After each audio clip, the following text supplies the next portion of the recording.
Tolee, ashamaa akkam jirtu barattoota. Kun tiitoriyaalii walitti fufaa Gadaaspoor irraa isiniif qophaa'udha. Egaa tiitoriyaliin Gadaaspoor koorsiiwwan barattoota yuunivarsiitii waggaa jalqabaatiif yookaan fireeshmaaniidhaaf yuunivarsiitiiwwan garaagaraa keessatti kennaman bifa gaarii fi haala miidhagaa ta'een kan qopheessee dhiyeessuudha. Tiitoriyaliin kunis bifa garaagaraatiin kan kennamaa jirudha. Isaanis bifa leekchar viidiyoo, leekchar noot, paawerpooyint akkasumas PDF'wwan garaagaraatiin kan kennamaa jirudha. Dabalataanis gaaffilee qormaataa yuunivarsiitiiwwan garaagaraa keessatti kennaman kanneen akka mid exam, final exam akkasumas COC exam ni hojjetamu. Kana malees gaaffilee review exercise fi gaaffileen biroo baay'een kan qormaata midii fi faayinaaliif sirriitti isin qopheessuu danda'an ibsa gahaa waliin ni kennamu. Isinis tiitoriyaalii kana argachuudhaaf Telegram irratti Gadaaspoor boot jettanii sarchi gootanii galmaahuudhaan carraa kanatti fayyadamuu ni dandeessu. Tiitoriyaliin keenya guyyaa har'aas koorsii maatimaatiks irratti kan qophaa'edha. Koorsiin kun irra caalatti barattoota yuunivarsiitii waggaa jalqabaatiif yookaan fireeshmaaniidhaaf toopikiiwwan barnoota maatimaatiks jedhamu kanaaf hedduu barbaachisoo ta'an difinishinii, egzaampiliiwwan akkasumas gaaffilee shaakalaa yookaan eksersaayisiiwwan garaagaraa waliin kan qophaa'edha. Akkasumas chaaptariiwwan 4 kan qabudha. Kana yommuu jennu koorsiin kun mata duree isin hin beekne yookaan mata duree isiniif haaraa ta'e qaba jechuu miti. Irra caalatti jechuun ni danda'ama. Wantuma kutaalee darban yookaan kutaa 9 hanga 12 keessatti ilaaltanii darbitanidha. Haa ta'u malee koorsii kana irratti haalli qormaan itti ba'uu danda'u akka kanaan dura beektan qofa ta'uu dhiisuu mala. Garuu yaadota yookaan konseptiiwwan mata dureewwanii yoo kan hubattan ta'e, kana jechuunis fakkeenyota akkasumas eksersaayisiiwwan garaagaraa kanneen mata durichaan wal qabatan hojjechuunis ta'uu mala. Irra caalatti ammoo gaaffilee yuunivarsiitiiwwan garaagaraa keessatti kennaman kanneen akka mid exam, final exam yeroos xiyyeeffannoos kennitanii fi kan shaakaltan yoo ta'e salphumatti koorsii kana qofaa miti, koorsiiwwan biroonis firii gaarii argachuu ni dandeessu. Kanaaf koorsii kana salphistanii ilaaluu qofaa miti, tattaaffii isin irraa barbaachisu gochuu qabdu jechuudha. Egaa hangana jennee kallattiimaan gara tiitoriyaalii har'aaf qopheeffanneetti haa dabarru. Tiitoriyaliin keenya har'aas Chapter 1 Toopikii Propositional Logic and Set Theory jedhu jalatti mata duree isa jalqabaa irratti jechuunis Propositional Logic jedhu irratti xiyyeeffannee kan ilaalu ta'a. Mata dureen kun qabiyyeewwan gurguddoo 4 kan qabudha. Ammaaf garuu yookaan tiitoriyaalii kana qabiyyeewwan 2 irratti xiyyeeffannee kan ilaalu ta'a. Isaanis Definition and Examples of Propositions, fakkeenyotaa fi hiikkaawwan propositionii kan ilaalu ta'a. Akkasumas Logical Connectives kanneen jedhaman walqabsiistota loojikii keessatti itti fayyadamnu kanneen akka and, or, implication, by implication akkasumas negation kanneen jedhaman kan ilaalu ta'a jechuudha.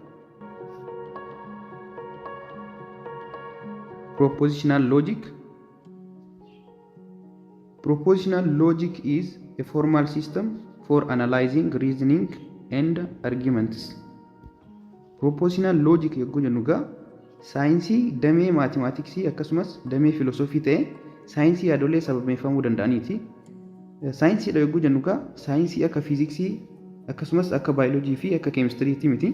Saayinsii yaadolee garaagaraa sababeessuudhaan fudhatama akka qabaatan taasisuudha. Saayinsiin kun akkamiin isinitti fakkaate mormiiwwan yookaan argumentiiwwan garaagaraa sababeessuudhaan kan analyze yookaan xiinxaluudha jechuudha propositional loojikiin.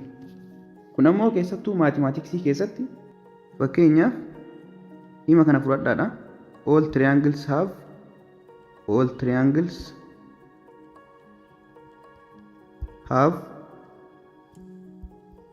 3 sides.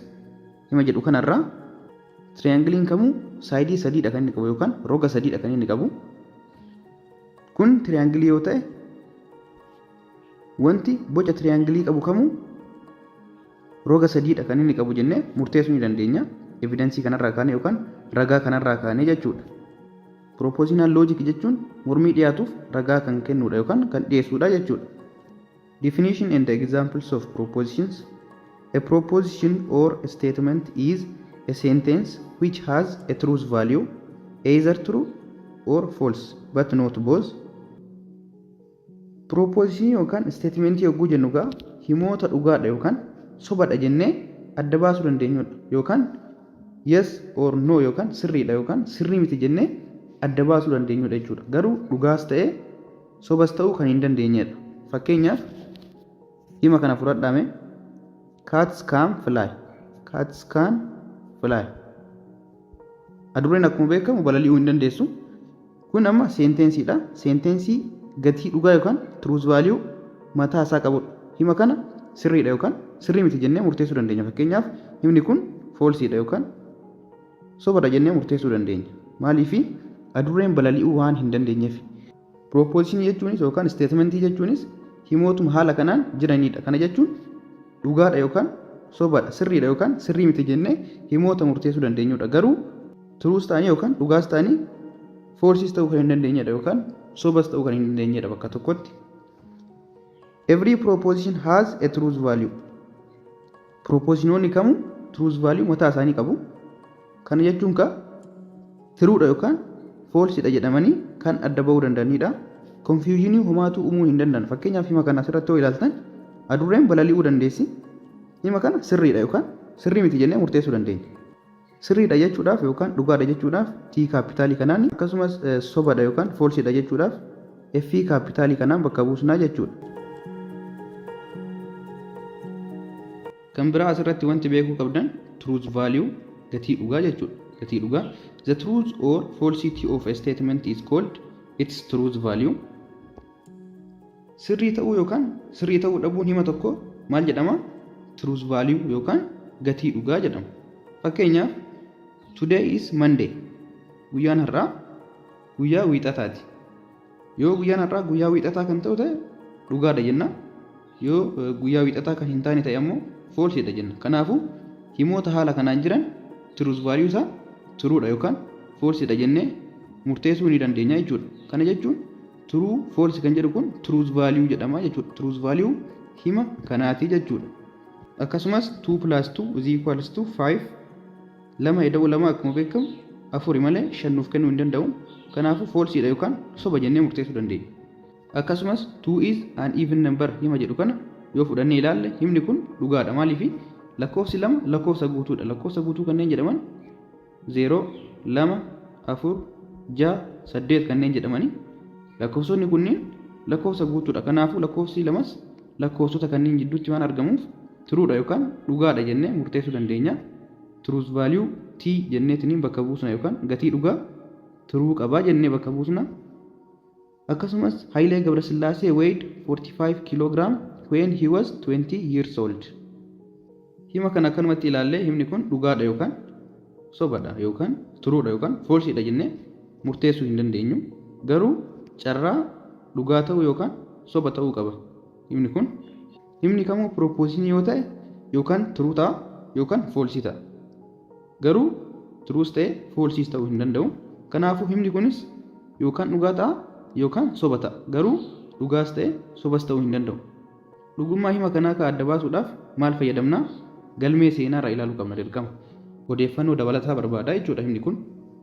Akkasumas irratti yoo ilaalle immoo the 1000th digit in the decimal expansion of pi is 7.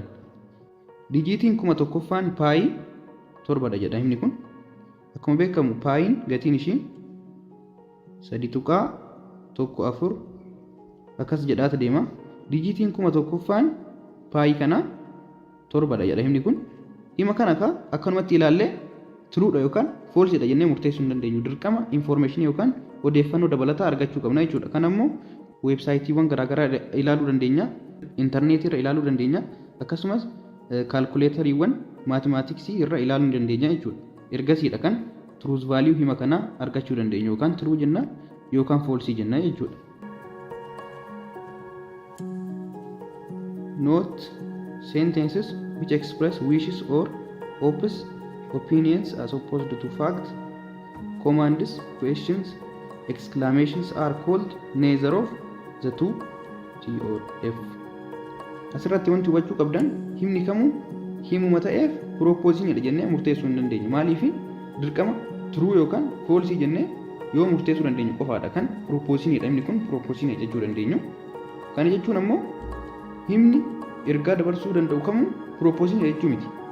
Ergaan sun himoota haala kanaan jiranii adda ta'uu qaba. Himoota haala kamiin jiran himoota ajajarraa adda ta'an akkasumas himoota gaaffiirraa adda ta'an himoota raajeffannoorraa adda ta'an akkasumas yaadolee garaagaraa irraa adda ta'an akkasumas himoota hawwiirraa adda ta'an ta'uu qabu jechuudha. Propooziiniidha jechuudha. Himoonni hawwii ibsan dhugaadha yookaan soba jennee murteessuu hin dandeenyu. Akkasumas propooziiniis ta'uu hin danda'an. Kan yaada ibsanis propooziinii ta'uu hin danda'an. Maaliif dhugaadha yookaan soba jennee murteessuu hin dandeenyu. Fakkeenyaaf guyyaa har'aa roobuu ni danda'a jennee kan dubbannu yoo ta'e kun yaada. Kanaafuu sirriidha sirrii miti jennee murteessuu hin dandeenyu. Yaadolee haala kanaan jiran propooziinii ta'uu hin danda'ani jechuudha. Akkasumas commandis fakkeenyaaf close the window. Foddaa san cufi. Foddaa cufi hima jedhu kana yoo fudhannee ilaalle sirriidha sirrii miti jennee murteessuu hin dandeenyu. Maaliif ajaja akkuma ajajamnetti dalagna malee sirriidha sirrii miti jennee hin murteessinu jechuudha. Akkasumas questions mee gaaffii kana fudhadhaa. What is your name? Maqaan kee eenyu jedhamtanii kan gaafatamtan yoo ta'e maqaa keessan himtu malee sirriidha sirrii miti jettanii murteessuu hin dandeettanii. Kanaafuu himoonni haala kanaan jiran maal ta'uu hin danda'anii? Propooziinii ta'uu hin danda'an yookaan statementii ta'uu hin danda'anii jechuudha. Kana jechuun ammoo truth value isaanii neither of the two. Dhugaas ta'uu hin danda'u, falsiis ta'uu hin danda'u jechuudha. Truth value himoota haala kanaan jiranii jechuudha. Exercises. Which of the following sentences are propositions for those that are indicate the truth value? Mee exercise kana haa ilaallu. Himoota armaan gadii keessaa himni propoozinii ta'e kaminni akkasumas truth value isaas adda baasaa jechuu barbaadeeti.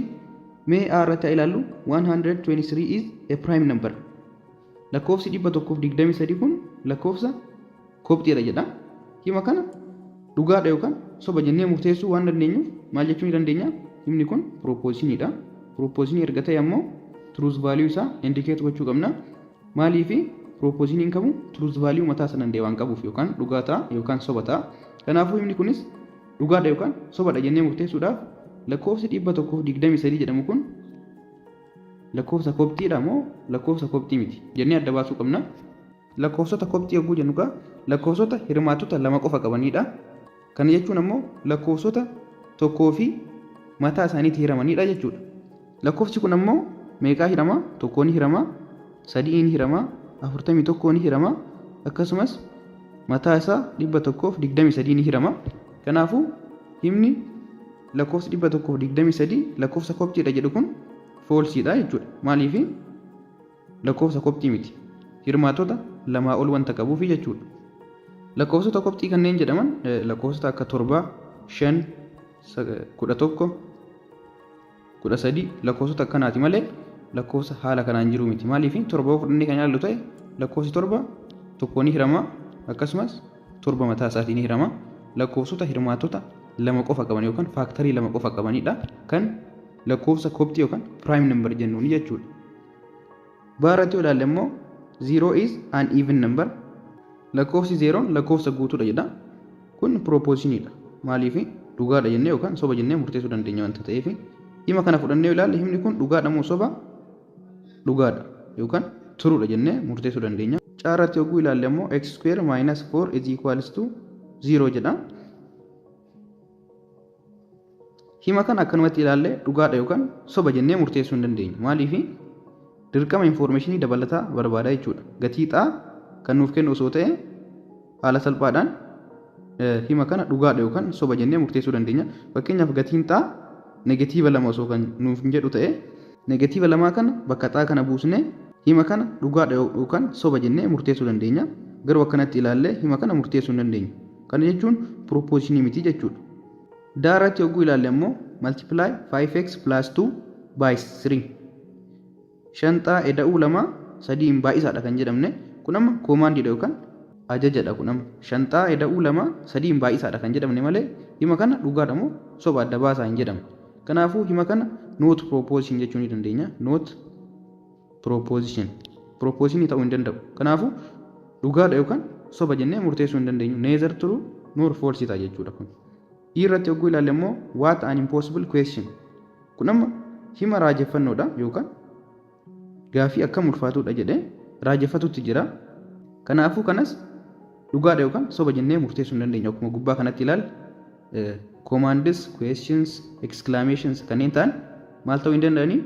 Dhugaas sobas ta'uu hin danda'an. Kana jechuun propooziinii miti jechuudha. Kunis not proposition jechuu ni dandeenya. Simple and compound statement. Simple statement. A statement without any connective is called simple statement. Himoota salphaa kanneen jedhaman maalidha? Statement jedhan mataa isaatiin yookaan propositionii connectivii tokko malee jiru. Maal jennaani? Hima salphaa yookaan simple statement jennaan.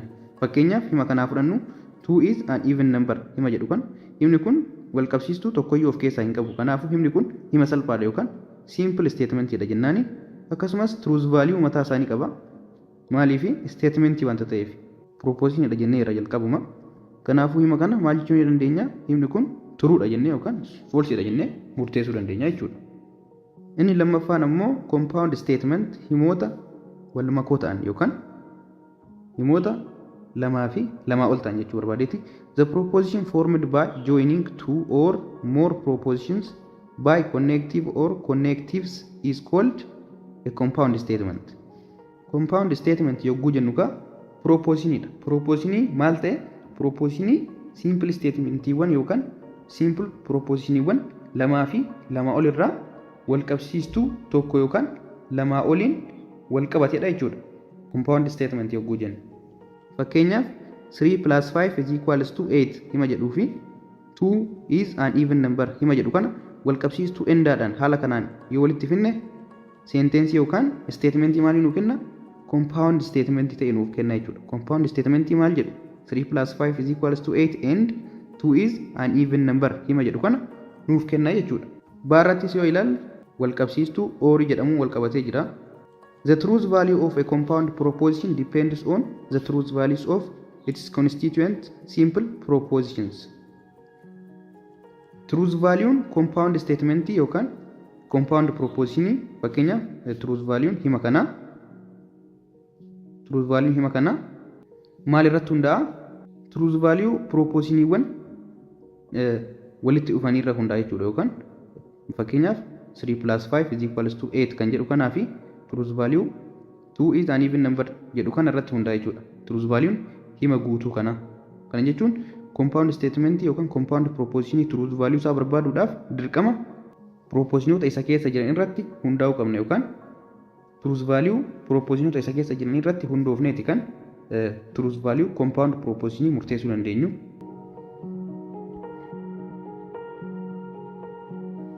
The words not and or if then or implies and the if and only if are called propositional connectives.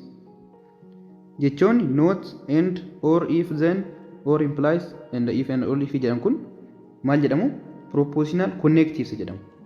Propositional connectives yookaan operators kanneen jennuun kun kanneen qofaa miti kan jiran kan biraas ni jiru kan akka and nor kanneen jedhamanii jiru garuu as keessatti ammoo kanneen qofa irratti xiyyeeffannee ilaalla. Letters such as P, Q, R, S and etc.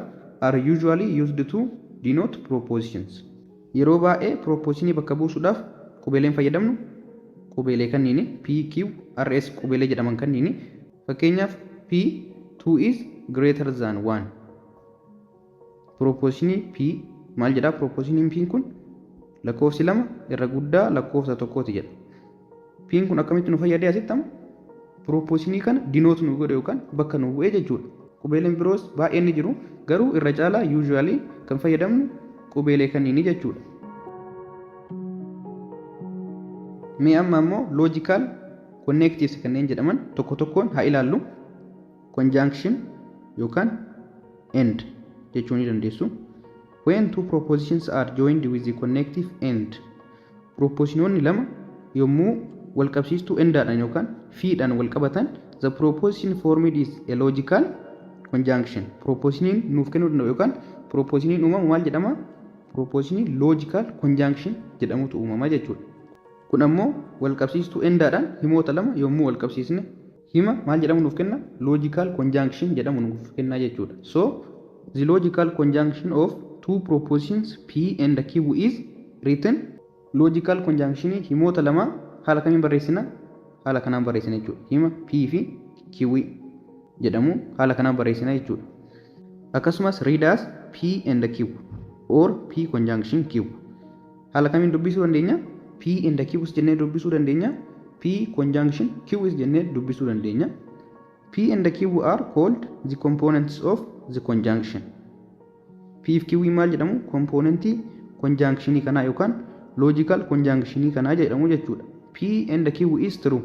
P and Q is true. If and only if P is true and Q is true. P is true and Q is true. Asirratti wanti beekuu qabdan wanta baay'ee barbaachisaadha. Kana jechuun seera indaa kana sirriitti yoo beektan himoota logical conjunctioniin wal qabatanii dhufan haala salphaadhaan hojjetuu ni dandeessu yookaan truth value isaanii murteessuu ni dandeessu. Maal irratti hundooftanii? Wanta kana irratti hundooftanii jechuudha. True and true'n maal nuuf kenna? True nuuf kenna. End irratti qofa kun end irratti qofa kan hin hojjetu. Or irratti implication irratti by implication irratti kan jedhamu garaagara kanaan kun end irratti qofaadha kan hin hojjetu. Kana jechuun P and Q'n true kan nuuf kennuu danda'u yommuu proposition P akkasumas proposition Q'n truth value true ta'e yookaan truth value wal fakkaatu true ta'e kan yoo qabaatan duwwaadha kan truth value true ta'e nuuf kennuu danda'u. Compound proposition P and Q'n jechuudha. Mee amma immoo truth table dhaan haa ilaallu. The truth table for conjunction is given as follows. Akkuma dura isinitti hime true and true qofa irratti kan end irratti true nuuf kennuu danda'u. Kuwwan immoo maal nuuf kennu kan irraa kan hafe false dha kan isaan nuuf kennan. Kana jechuun end irratti true and true qofaatu maal nuuf kenna jechuudha. True nuuf kenna jechuudha. Carraawwan isaan nan birootiin ammoo false dha kan nuuf kennuu danda'u. Possible truth value kanneen yogguu akkanatti ilaaltan callisaniiti miti kan akkanatti ta'an sababa qaba. Sababni sunis asittama propositionii lama qabna. Kana jechuun fakkeenyaaf n lama jennee haa fudhannu. Possible truth value kan jedhamu to the power of n dha formulaan isaa to the power of n dha. Kana jechuun lama powerii number of proposition jechuudha. Number of proposition kun lama wanta ta'eef to the power of 2 is equals to 4. 1 2 3 4 row afuridha kan inni qabu jechuudha. Akkasumas kolomanii lamadha kan inni qabu. Yoo propositionii lama ol ta'e fakkeenyaaf propositionii 3 osoo ta'e nniin 3 osoo ta'e possible truth value meeqa ta'uu danda'a? To the power of n to the power of 3 meeqa nuuf kenna? 8 nuuf kenna jechuudha. Fakkeenyaaf p q r yoo ta'e jechuudha. Propositionii keenya. Viidiyoon kun kan isiniif qophaa'e Gadaa Scoor Tuutoriidhaani. Viidiyoo guutuu gosoota barnoota hundaaf chaaptarii hunda irratti isiniif qopheessan argachuuf akkasumas nootiiwwan dubbisanii hubachuudhaaf mijatoo ta'anii fi gaafilee shaakallii boqonnaa hunda irratti dabalataanis qormaatawwan miidii faayinaalii fi COC isiniif hojjechuudhaan qormaataaf kan isin qopheessan Gadaa Scoor Tuutoriyaal Kilaas irratti galmaahuudhaan argachuu ni dandeessu. Galmaahuudhaaf teelegiraam bootii isaanii @Gadaa Scoor boot fayyadamuu ni dandeessu. Example, mee fakkeenya kana ilaallu. Consider the following propositions. Proposinoota asirratti proposinoota 3 qabna. Isaanis P, Q, R kanneen jedhamanidha. Akkasumas truth value mataa isaanii kan qabanidha. Fakkeenyaaf proposition P truth value isaa maalidha? True dha. Sababni isaas 3 is an odd number kan himni jedhu kun dhugaadha. Lakkoofsa 3 lakkoofsa mangoodha. Lakkoofsa mangoo kan jedhaman 1 3 5 7 9 11 akkas jedhanii kan deemanidha. Kanaafuu himni kun truth value true dha kan inni qabu. Proposition Q'n ammoo truth value false dha kan inni qabu. False dha yookaan sobadha himni kun. Sababni isaas 27 is a prime number himni jedhu kun yookaan lakkoofsi 27 lakkoofsa kobxiidha himni jedhu kun sobadha. Maaliif lakkoofsa composite wanta ta'eef tokkoon hiramaa 3 hiramaa 9 hiramaa akkasumas 27 wanta hiramuuf lakkoofsi kun sababa saniif lakkoofsa kobxii ta'uu hin danda'u jechuudha. Lakkoofsa composite dha wanta ta'eef himni kun truth value false ta'e qaba jenna. Akkasumas proposition R ammoo truth value true dha kan inni qabu jedha. Addis Ababa is the capital city of Ethiopia. Akkuma beekamu magaalaan Finfinnee magaalaa guddoo Itoophiyaati. Kanaafuu himni kun dhugaadha yookaan sirriidha. Amma immoo endaadhaan wal qabsiisnee mee truth value hima kana haa ilaallu. P and Q. P and Q. P and Q. P'n truth value isaa maalidha? True dha. Q'n truth value isaa false dha. true and false maal nuuf kenna jennee jirra dura false nuuf kenna jennee jirra end irratti. Kanaafu wordiidhaanis yookaan jechaanis yoo ilaalle 3 is an odd number and 3 is an odd number and q maal jedha 27 is a prime number. False nuuf kenna jechuudha. True value false ta'e nuuf kenna. B irratti yoo ilaalles P and R. P and R. P true value isaa maalidha? True value P maalidha? True dha. Akkasumas true value R true dha.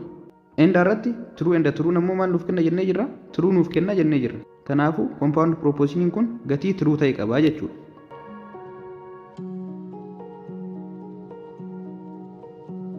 Logical connectivity inni lammaffaa ammoo maalidha? Disjunction or jechuu ni dandeessu. Or idha. When two propositions are joined with the connective or. Yommuu propositiononni lama wal qabsiistuu or idhaan wal qabatan the proposition formed is called a logical disjunction. Proposition uumamu yookaan statementiin uumamu maal jedhama? Logical disjunction statement jedhamutu uumamaa jechuudha. Or is denoted by mallattoo kanaani kan inni bakka bu'u. Or mallattoo kanaani kan bakka buusnu. So the logical disjunction of two propositions P and Q is written haala kamiin barreessina? Logical disjunction propositionota lama haala kamiin barreessina? P or Q jennee haala kanaan barreessina. Akkasumas haala kamiin dubbisna? Read as P or Q or P disjunction Q jennee dubbisuu dandeenya. P or Q or P disjunction Q jennee dubbisuu dandeenya. Akkasumas disjunction kun akkuma inda ruulii mataa isaa danda'e qabaa jechuudha. P or Q is false if and only if both P and Q are false. Yommuu propositiononni P nis Q nis false ta'anidha kan compound proposition P or Q maal nuuf kennuu danda'u? False nuuf kennuu danda'u jechuudha. Kanaafuu seera ooris wanta kana qabannee haala salphaadhaan gaaffilee logical disjunction irratti dhufuu danda'an hojjetuu ni dandeenya. Mee amma immoo truth table dhaan haa ilaallu. The truth table for disjunction is given as follows. Truth table in logical disjunction haala kanaani kan inni jiru. False or false irratti kan false nuuf kennuu danda'u. Otherwise maal nuuf kenna? True nuuf kenna jechuudha. Haala salphaan qabachuu barbaadan disjunction kana akka filannootti fudhadhaa. Fakkeenyaaf true or false. True dha moo false dha kan filattan? True dha. True or false. True dha. True or true. True dha kan filattan. Asirratti garuu false or false. Soba moo soba filattu? Carraan qabdan soba yookaan soba filachuudha wanta ta'eef soba tokko filattu jechuudha. Kanaafuu teebilii yookaan truth table kana akka filannootti ilaaluu dandeessu.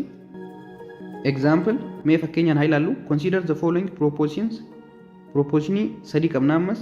Propositionii P, Q akkasumas propositionii R qabna yookaan propositionota sadii qabna. Propositionii P irratti yoo ilaalle 3 is an odd number kun true dha jennee jirra. 27 is a prime number kun false dha jennee jirra. Nairobi is the capital city of Ethiopia. Asittama false dha. Nairobi magaalaa guddoo Keeniyaati malee magaalaa guddoo Itoophiyaati miti. Kanaafuu proposition R truth value false qaba. Akkasumas Q ammoo gatii dhugaa yookaan truth value false qaba. Akkasumas proposition P maal qaba? Gatii dhugaa true ta'e qaba. Mee ammoo compound proposition or wal qabatan truth value isaanii haa ilaallu. P or Q. P or Q. P 3 is an odd number or 27 is a prime number. True or false. Amma sitti dhugaadha moo sobadha kan filattan? Dhugaadha kan filattan. Sababni isaas or irratti false or false qofaadha kan false nuuf kennuu danda'u. Kanaaf true or false maal nuuf kenna? True nuuf kenna jechuudha. True nuuf kenna jechuudha. Akkasumas B irratti yoo ilaalle ammoo kun A dha. B irratti yoo ilaalle ammoo Q or R. Q or R. Qaa yookaan raa jechuu barbaadeeti. Q maal jedha? 27 is a prime number. False or R maal jedha? Nairobi is the capital city of Ethiopia. False. False or false maal nuuf kenna? False nuuf kenna jechuudha. Kanaafuu compound proposition or dhaan wal qabatanis truth value isaanii haala kanaan murteessuu ni dandeenya. Inni biraan wanti beekuu qabdan note the use of or in propositional logic is rather different from its normal use in the English language. Faayidaan or afaan Ingiliffaa keessatti qabuu fi propositional logic keessatti qabu garaagara. For example, if Solomon says, I will go to the football match in the afternoon or I will go to the cinema in the afternoon. Solomon akkana jedhe waaree booda gara tapha kubbaa miilaa yookaan gara dorgommii kubbaa miilaa nan deema yookaan gara sinimaa nan deema jedhe. Solomon amma gocha lamaan kana yeroo tokkotti hojjechuu hin danda'u. Kana jechuun he means he will do one thing or the other but not both.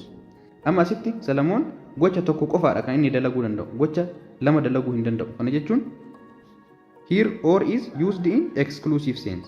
Asitti orii akka exclusive sense'itti kan nuti fayyadamne. Kana jechuun Solomon gocha tokko qofaadha kan inni dalagu jenneetiniin murteessinee jirra. Maaliif gocha lamaan kana yeroo tokko yookaan yeroo tokkotti dalaguu waan hin dandeenyeef akkasumas akka inclusive sense'ittis fayyadamuu dandeenya afaan Ingiliffaa kana keessatti jechuudha.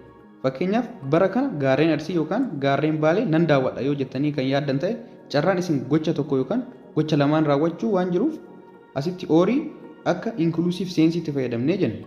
But in propositional logic or is used in the inclusive sense. That is, we allow Solomon the possibility of doing both things without him being inconsistent. Garuu propositional logic keessatti orii akka inclusive sense'itti qofa kan fayyadamu.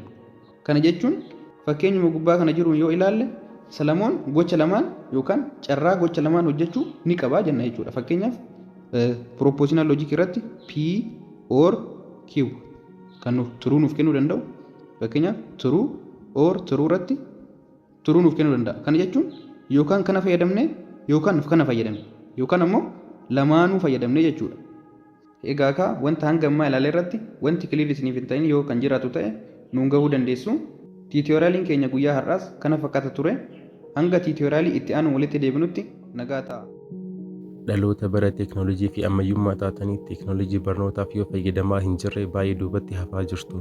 Kun akka hin taaneef ammoo teeknooloojii irratti dammaqxanii barnoota keessaniin akka milkooftan barataa teeknooloojii ta'uu qabdu. Akkamitti? Miidiyaawwan hawaasaa garaagaraa kanneen akka Teelegiraam, Googil, Yuutuub fi kan kana fakkaatan fayyadamuu qabdu.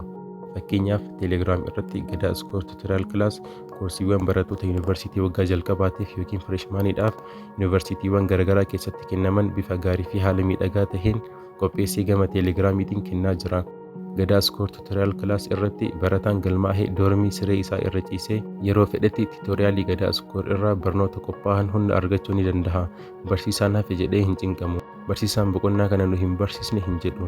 Dabalataanis meeshaalee barnootaa garaagaraa yoo barbaades wanti inni yaadda'u tokko illee hin jiru. Tiitooriyaaliin Gadaa Iskoor nootiiwwan garaagaraa bifa PDF'tiin, PowerPoint fi Lecture Note'tiin qopheessee barattootaaf ni laata. Kanas kan argatu barataa dammaqee fi carraan kun isaaf galee qofaadha. Maal kana qofa? Gaafilee shaakalaas yoo barbaade yeroo yeroodhaan gaafilee adda addaa baasuudhaan barattoonni qormaataaf akka qophaa'an taasisuuf tiitooriyaaliin Gadaa Iskoor karaa mijeessee jira. Dabalataanis gaafilee qormaata yuunivarsiitiiwwan garaagaraa keessatti kennaman kanneen akka miidii, faayinaal egzaamii fi COC bara garaagaraa hojjechaa barattoota isaa sirriitti qormaataaf ni qopheessa. Kana hunda garuu barataan Teelegiraamii seeraan fayyadamuu hin beekne carraan kun jala dabruu danda'a. Isinis barattoota waggaa jalqabaa yookiin fireeshmaan yoo taatan carraan kun akka isin jala hin dabrine. Tiitooriyaalii Gadaa Iskoor irratti galmaa'uudhaaf jalqaba Teelegiraam irra seentanii @Gadaa Iskoor boot jechuudhaan haala kanaan sarchi yeroo gootan bootii isiniif dhufu kan start gochuudhaan isteeppiiwwan asirra jiran karaa baay'ee salphaa ta'een hordoftanii galmaa'uu akkasumas tiitooriyaalii kana argachuu ni dandeessu. Galatooma.